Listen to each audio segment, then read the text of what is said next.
Assalamualaikum warahmatullahi wabarakatuh. Waalaikumsalam. Alhamdulillah nasta'inu wa nastaghfiru wa na'udzu billahi min syururi anfusina wa min sayyiati a'malina man yahdihillahu fala mudilla lahu wa man yudlil fala hadiya lahu. Asyhadu an la ilaha illallah wa asyhadu anna Muhammadan 'abduhu wa rasuluh nabiyul huda war rahmah. Allahumma shalli ala Muhammad, Allahumma shalli ala sayyidina Muhammad. Alhamdulillahirabbil alamin. Puji syukur kepada Allah Subhanahu wa taala yang telah memberikan kita nikmat iman, nikmat Islam, dan nikmat kita bisa berkumpul kembali dalam rangka kajian kitab, yaitu kitab Durratun Nasir bil Wa'di wal Irsyad karya Utsman bin Ahmad Asy-Syaqir Al-Qubawi. Shalawat serta salam tak lupa kita haturkan kepada junjungan kita Nabi besar Muhammad sallallahu alaihi wasallam yang telah membawa kita dari jalan kegelapan menuju jalan yang terang benderang hingga kita bisa menikmati sampai saat ini. Alhamdulillah, kita akan mengkaji pada malam hari ini yaitu tentang fi bayani sholati tahajud, yaitu tentang sholat tahajud. Dalam surat Al-Isra, yaitu surat ke-17 ayat 79, wa minal laili fatahajjad bihi nafilatan lak asa ayyab'atsaka rabbuka maqaman mahmuda. Dan dari sebagian malam bertahajudlah sebagai amalan sunnah atau amalan tambahan bagi kamu, mudah-mudahan Allah menempatkan kamu ke tempat yang tertinggi. Bismillahirrahmanirrahim. Wa minal laili fatahajjad bihi ay ba'dul laili fatrukil hujud lis sholati wad dhamir lil Quran. Jadi hujud itu bisa hujud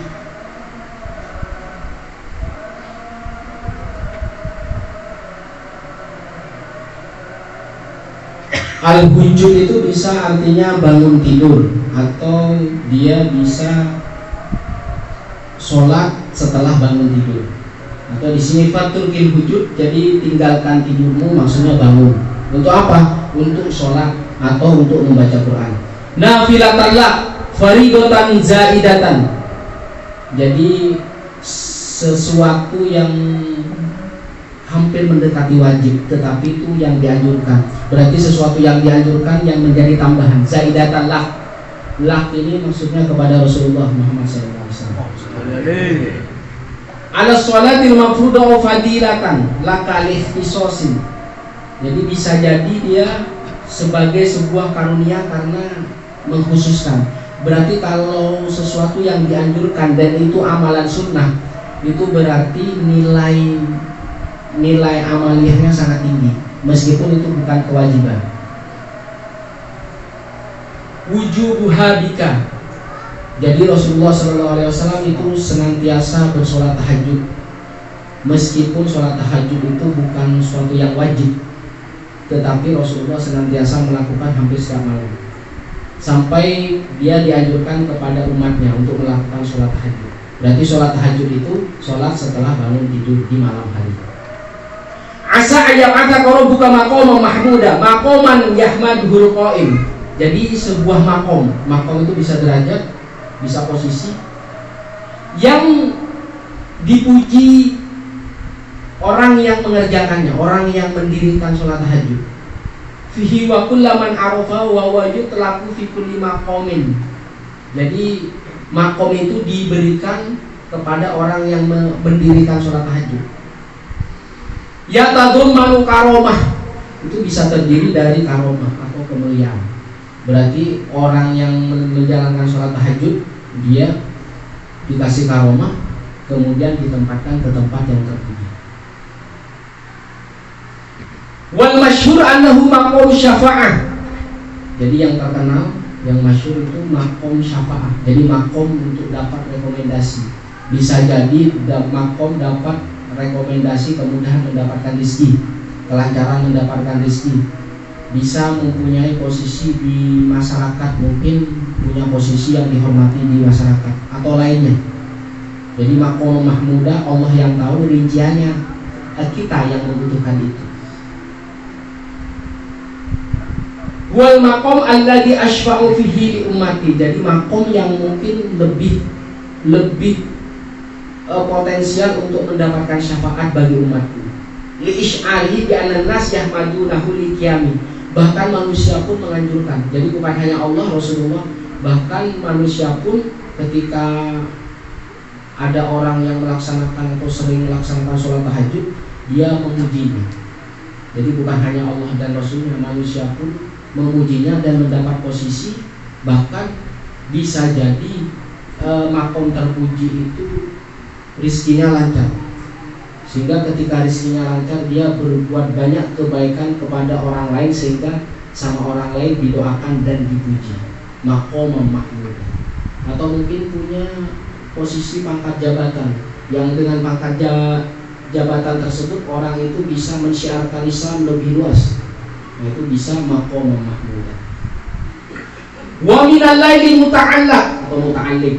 Jadi dari ini berkaitan, sholat tahajud berkaitan dengan malam. Bitahajjudin au tahajjad bil Qur'an fi ba'dil lail.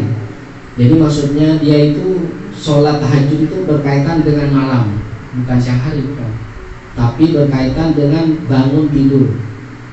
Di waktu malam sebelum subuh dia harus tidur duluan. Bitahajud, jadi minal laili dengan berkaitan dengan malam, bitahajud yaitu dengan sholat tahajud. Oh tahajjud bil Quran, atau dia bangun tidur membaca Al-Quran. Fi ba'dil laili, atau dari sebagian malam. Faturkil hujud, maka tinggalkan tidur itu. Jadi maksudnya tinggalkan tidur, bangun tidur. Ayyakuna muta'alliqan bimuqaddari atfi alaihi fatahajjad. Jadi di sana itu ada fatahajjad. Jadi kalau di sana perintah fatahajjad itu biasanya kan itu atof itu tambahan, berarti harus maktub. Berarti kalau orang yang bertahajud, kalau orang sudah melaksanakan tahajud dengan mencari keridhaan Allah, berarti dapat makom mahmud, makom mahmudah, atau posisi yang sangat terpuji. Fatahajjad li annal fa la budalaha minal ma'tuf alaihi. Fa itu harus ada pengikutnya. Jadi ada atof, ada ma'tuf, ada yang diatofkan. Berarti fa-nya ini, berarti kalau orang yang sudah melakukan sholat tahajud, dia akan mendapatkan ini, makom mahmudah. Allah akan mengangkatmu, Tuhanmu akan mengangkatmu ke tempat yang terpuji. Fatahajjad bihi nafilatan lak asa ayyab'atsaka rabbuka maqaman mahmudah. Fatahajjad maksudnya itu atof tambahan. Jadi kalau ada tambahnya berarti harus ada akibatnya, ada sebabnya, berarti ada akibatnya. Berarti bagi orang yang sering melakukan sholat tahajud, ayyab'atsaka rabbuka maqaman mahmudah. Fatahajjad itu perintah anjuran mendekati wajib. Barang siapa yang selalu melaksanakan sholat tahajud, ayyab'atsaka rabbuka maqaman, maka dia akan mendapatkan tempat atau makom yang terpuji. Li'anna fa'la budda, fa itu harus. Jadi ketika orang melakukan sholat tahajud, bisa jadi dia mendapatkan, atau hampir pasti, sudah pasti mendapatkan makom yang terpuji. Wa minal laili fatahajjad bihi nafilatan lak. Li'anal fa tadi fatahajjad, maka bertahajudlah, maka sholat tahajudlah. Jadi di sini ada perkataan wa minal laili fatahajjad kum ba'da naumika. Jadi kamu bangun setelah kamu tidur. Fatahajjad, maka bertahajudlah. Li'anna tahajjuda la yakunu illa ba'dal qiyami minan naum. Berarti sholat tahajud itu syaratnya harus tidur dulu. Sholat tahajud tidak bisa terjadi kalau dia tidak tidur, berarti harus tidur dulu, setelah itu bangun baru sholat tahajud. La yakunu illa ba'dal qiyam minal naum. Berarti tidak akan terjadi sholat tahajud, tidak bisa dilaksanakan sholat tahajud kalau dia belum tidur. Berarti harus bangun tidur. Karena mana tahajud itu bisa tidur, bisa bangun tidur melaksanakan sholat, bisa bangun tidur melaksanakan sholat atau membaca Al-Quran. Wal muradu minal ayat qiyamul lail was sholatu wa kanat sholatul laili faridatan 'alan nabi. Ini bisa jadi sholat tahajud itu sebuah kewajiban bagi Nabi saja. Tetapi kewajiban itu karena akhirnya menjadi sunnah. Jadi menjadi sunnah, nafilatan lak. Tapi Rasulullah SAW itu dia senantiasa melakukan itu seolah-olah dia menjadi wajib, tetapi dia bukan wajib. Karena nafilatan lak itu ibadah tambahan. Tsumma nazala takhfif fasorul wujub mansukhon. Kemudian turun ada keringanan. Ada keringanan itu karena kewajibannya dimansukh atau dihapus menjadi sunnah. Ya ayyuhal muzammil, wahai orang yang berselimut. Orang yang berselimut maksudnya Rasulullah SAW. Qumil laila inda qalila. Jadi bangunlah di malam hari. Bangun maksudnya melaksanakan sholat itu bisa jadi sedikit. Jadi kalau saya sholat tahajud itu paling 2 rakaat sama 1 rakaat. Berarti tahajudnya 2 rakaat, 1 rakaatnya apa? Witir. Jadi jangan terlalu banyak. Kalau membuatmu itu berat, sedikit tetapi dawam atau terus-menerus. Faqra'u ma tayassara minal Qur'an, atau bacalah kalian dengan bacaan Al-Quran yang mudah. Itu. Jadi keutamaan atau anjuran untuk melakukan tahajud itu tidak terlalu berat, bahkan sedikit. Saya kalau melaksanakan tahajud itu 2 rakaat, atau kalau misalkan punya waktu lebih bisa 4 rakaat, atau maksimal kalau saya itu 3 rakaat. Kalau enggak 2-1 atau 4-3, atau bisa 4-1. Nafilatan lak ziyadatan laka yuridu faridotan zaidan ala sairil faroi allati faradahullah ta'ala. Itu bisa jadi anjuran tambahan terhadap kewajiban sholat yang ada, seperti sholat yang 5 waktu. Wal muradu bin nafilatin fadilati li fadli ala ummatihi biwujubiha alaihi wa yazdadu thawaban wa ya fadilatun lahu la maghfaratun lidzunubi likaunihi maghfuran lahu. Bisa jadi dengan makom mahmudah atau tempat terpuji itu sebagai penutup dosa, atau dia dosa-dosa yang telah lalu kita mintakan dengan banyak melakukan sesuatu yang sunnah atau ibadah tambahan. Salah satunya dengan mengerjakan sholat tahajud. Likaunihi maghfuran lahu, karena bisa jadi melakukan sholat tahajud itu diampuni segala dosanya, berarti yang telah lalu. Atau mungkin ma taqaddama min dzambihi wa ma ta'akhkhar, dari dosa yang telah lalu atau dosa yang akan datang. Dosa yang akan datang atau dosa yang telah lalu atau yang sudah dikerjakan. Fa in kunta fa ma ma'na taksis idza kana ziyadatan fi haqqil muslim kama fi haqqin nabi. Jadi kalau nabi untuk mengampuni dosa, karena nabi sudah diampuni dosanya, berarti kemungkinannya itu anjuran melaksanakan tahajud bukan hanya untuk nabi saja, tetapi kepada umatnya, karena umatnya banyak yang berbuat dosa sehingga ditambah dengan melaksanakan sholat tahajud. Tapi ini adalah taksis atau pengkhususan, atau bisa keistimewaan. Qad ghufira lahu ma taqaddama min dzambi wa ma ta'akhkhar. Dia bisa diampuni dosa yang telah lalu dan dosa yang akan datang, karena semuanya itu dengan keridhaan Allah. Jadi kalau kita mungkin sering melakukan sholat tahajud, Allah meridhoi, Allah mengampuni dosa kita yang lalu dan dosa kita yang akan datang.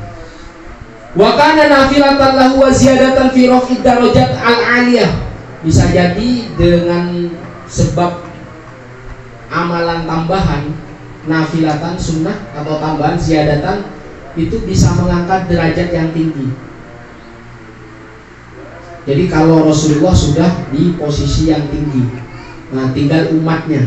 Fa inna lahum dunuban muhtaja ilal kafaroh, karena umatnya membutuhkan kafaroh atau penebus dari dosa-dosanya. Fahum yahtajuna ilan nawafil, dan umatnya itu membutuhkan pekerjaan atau ibadah-ibadah tambahan. Litakfirid dzunub, untuk menghapus dosa, wasaiat, dan kejahatan. La limahdi ziyadati thawab, pengen tambah pahala atau menghapus dosa. Jadi kalau pahala itu plus, jadi plus saja terus, tetapi dosa tetap ada. Milih menghapus dosa atau mendapat pahala, atau mendapat tambahan pahala. Menghapus dulu sampai menjadi nol, sehingga plus-plusnya itu keberkahan tambahan pahala itu bisa jadi memudahkan hidup kita.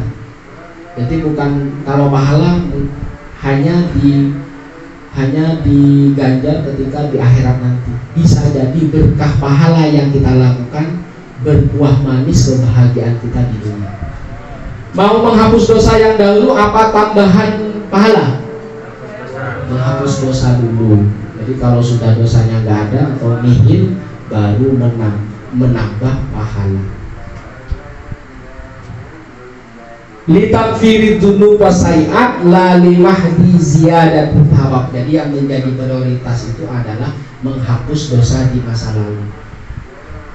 Apakah bermanfaat ketika pahala bertambah tetapi dosa tetap ada? Bagus mana?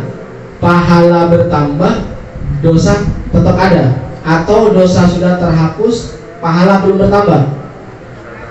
Dosa terhapus dulu, jadi minusnya dulu dihapus, sehingga memudahkan kita perjalanan kita di dunia. Jadi fokusnya di sini adalah litakfirid dzunub wasaiat la limahdi ziyadati thawab. Jadi kemungkinannya ibadah an-nawafil itu yang dipentingkan adalah menghapus dosa di masa lalu. Setelah semuanya nihil, baru ziyadatul thawab. Syukur dua-duanya, menghapus dosa dan menambah pahala. Di sini ada sebuah riwayat dari Umar bin Khattab, man shalla fil laili wa ahsana sholati akramahullah ta'ala bi tis'ati asya. Jadi barang siapa yang sholat di malam hari dan sholatnya bagus sempurna, Allah akan memuliakan dengan 9 hal. Khamsatun fid dunya wa arba'atun fil akhirah. Jadi 5 di dunia dan 4 ada di akhirat. Al khamsatul lati fid dunya, 5 hal yang diberikan di dunia. Yang pertama, yahfaduhullah minal afat, Allah menjaganya dari bencana. Kedua, yadharu atharu ta'ati fi wajhihi. Yang kedua adalah akan tampak di wajahnya jejak-jejak ketaatanmu kepada Allah. Jadi meskipun kamu punya aib, punya dosa, Allah tutupi karena kehendak Allah ya. Karena taatmu lebih banyak dibandingkan durhakanya. Yadharu atharu ta'ati fi wajhihi. Jadi tampak di wajahnya itu bekas ketaatan kepada Allah. Ketiga, wa yuhibbuhu quluba ibadihi sholihin. Dia dicintai hati hamba-hambanya yang soleh. Kemudian yang keempat, wa yantoliqu lisanu bil hikmah. Yang keluar dari lisannya itu hanya kebijaksanaan saja, kebijaksanaan hikmah. Udu ila sabili rabbika bil hikmati. Jadi seluruh manusia dengan hikmah atau kebijaksanaan. Kelima, wa yaj'alhu hakiman. Allah menjadikan dia orang yang bijaksana. Ketika orang banyak problem, masyarakat banyak problem, masyarakat itu akan datang berbondong-bondong ke dia. Hakiman, faqihan, orang yang faqih. Yarzuqhul fiqh. Jadi Allah menganugerahkan faqih itu artinya faham, mengerti, bijaksana. Faham, mengerti, bijaksana, pintar. Jadi itu Allah akan anugerahkan kepada dia mengerti, menyelesaikan, atau dikasih pengertian untuk menyelesaikan bukan hanya problemnya, problem masyarakat di sekitarnya. Itu 5 di dunia. Wal arba'atul lati fil akhirah, 4 hal yang akan diberikan Allah di akhirat. yuhsyaru minal qabri abyadul wajhi, dia ketika dibangkitkan dari kubur atau dikumpulkan di padang mahsyar, wajahnya menjadi bersih, putih bersih. Yang kedua, yaisaru alaihi hisab, akan dimudahkan ke dia hisab atau penghitungan di akhirat kelak. Ketiga, wa yamurru 'ala sirati karbalqil khatib, dia akan melewati jembatan sirat, jembatan secara kalbarqil khatib, secepat kilat yang menyambar. Jadi ketika dia melewati jembatan langsung cepat. Kalbarqil khatib, bagaikan kilat menyambar. Keempat, yu'to kitabuhu biyaminihi yaumal qiyamah, dia akan diberikan kitab amalnya pada tangan kanannya. Berarti baik, ada yang diberikan tangan kanan baik, ada yang diberikan dari tangan kiri, berarti buruk. Jadi baik dan buruk. Itu 5 diberikan di dunia, 4 diberikan di akhirat. Qala Ibrahim bin Adham, nazala bi adyafun fa'alimtu annahum abdan. Suatu hari Ibrahim bin Abdan itu adalah ulama tasawuf, sufi. Suatu saat saya kedatangan tamu, dan saya tahu tamu-tamu saya itu adalah wali abdan. Fakultu usuni biwasiatin. Jadi Ibrahim bin Adham meminta wasiat kepada tamu-tamunya yang wali abdal tadi, berikan kepadaku nasihat atau wasiat. Biwasiatin hatta akhafullah ta'ala kakhifatikum, sampai saya menjadi takut kepada Allah seperti takutnya kalian. Karena orang wali itu yang paling takut pada Allah ya. Ala inna awliya Allah la khaufun 'alaihim wa lahum yahzanun. Itu dia tidak takut kepada siapapun, hanya takut kepada Allah. Faqalu, jadi tamu-tamunya menjawab, nusika bisab'ati asya, kita akan menasihati kamu Ibrahim bin Adham dengan 7 hal. Yang pertama, awaluha mangkathuru kalamuhu falatat ma'fihi yaqdhatil qulub. Barang siapa yang banyak omongnya, banyak perkataannya atau banyak ngomong, mereka tidak menginginkan hatinya hidup. Berarti dia itu mati terus, banyak ngomong yang tidak bermanfaat, tetapi hatinya tidak hidup. La tatma fihi, berarti tidak sangat tidak menginginkan yaqdhatil qulub. Jadi tidak menginginkan hatinya terjaga atau hidup, atau selalu berzikir, atau selalu ingat kepada Allah. Berarti banyak ngomong yang sangat tidak menginginkan hatinya hidup. Berarti hidup maksudnya banyak mengingat Allah. Berarti kalau banyak ngomong berarti hatinya banyak mengingat Allah, itu yang baik. Wa thaniha, yang kedua, maka tu'aqluhu wa la tatma fihi hikmah. Barang seorang yang banyak makan, orang yang banyak makan sangat tidak menginginkan hikmah atau kebijaksanaan. Berarti orang yang banyak makan, hikmah juga harus menyukai. Wa thalithу, yang ketiga, maka sura ikhtilatu bin nas wa la tatma fihi halawatul ibadah.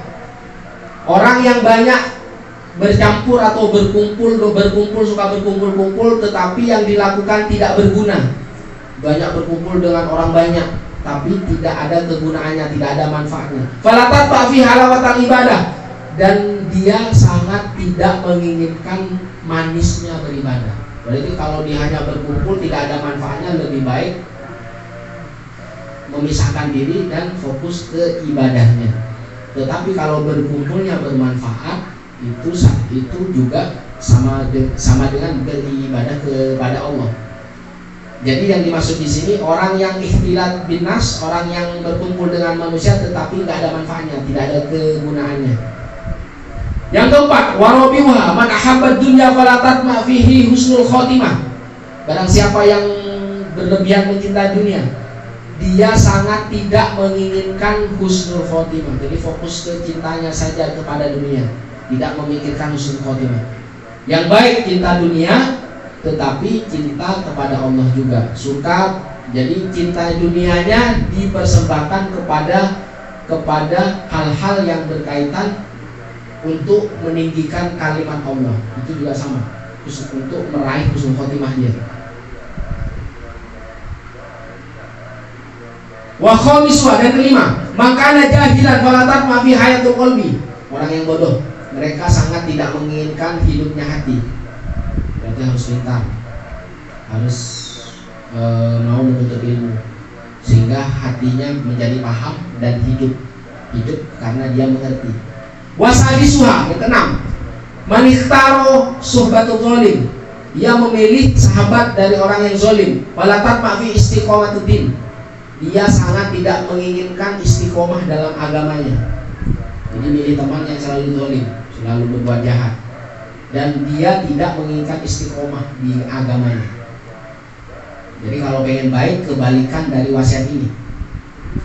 Wasabi'uha, yang ketujuh, man talaba ridon nas falatat ma fihi ridallah ta'ala. Dia lebih condong kepada keridhaan manusia daripada keridhaan Allah. Yang pertama keridhaan Allah dulu. Ibadah giat, kebaikan giat, syiar Islam giat, nah baru kita keridhaan manusia. Jadi kalau diperbandingkan itu salah, mementingkan keridhaan manusia saja tanpa mengutamakan keridhaan Allah. Jadi dari keridhaan Allah dulu terus ke manusia, itu menjadi baik. Jadi semua yang ada di sini, yang ketujuh ini yang buruk atau yang tidak baik, berarti kebalikannya akan menjadi baik. La yazalu abdi yataqarrabu ilaihi bin nawafil hatta uhibbuhu. Jadi masih berada di cintanya Allah kalau seorang hamba itu selalu mendekat kepada Allah dengan mengerjakan ibadah tambahan. Berarti ibadah tambahan itu salah satu ikhtiar kita untuk meraih cintanya Allah. Wa mukaffaratun lisayyi'at, dia bisa menjadi penghapus kesalahan. Wa mimhat, jadi sama juga penghapusnya. Bisa nawafil, sholat sunnah itu atau ibadah-ibadah yang sunnah itu bisa menghapus keburukan dan dosa kita. Bisa mukaffaroh, bisa mimhat itu penghapus, bisa menghapus kesalahan dan dosa kita. Jadi kalau kita mengerjakan itu lillahi ta'ala untuk meraih keridhaan Allah, saya yakin bisa menghapus keburukan dan dosa kita di masa lalu. Innal hasanati yudhibnas sayyi'at, sesungguhnya kebaikan-kebaikan itu akan menghapus keburukan-keburukan. Jadi kalau kita apa yang kita lakukan sudah meminta keridhaan Allah, itu saya yakin dosa dan kesalahan kita yang lalu dihapus. Karena kita punya keimanan, punya keyakinan, sehingga kita bisa merasakan halawatul ibadah, manisnya beribadah, sehingga sudah bahagia sampai kita mati. Berarti dunia bahagia, akhirat bahagia, mendapat hasanah dunia dan juga hasanah akhirat. Rabbana atina fid dunya hasanah wa fil akhirati hasanah wa qina adzabannar. Hukiya anna Musa alaihissalam marra yauman bi rajulin wa huwa yusalli ma khudu'in wa khusyu'.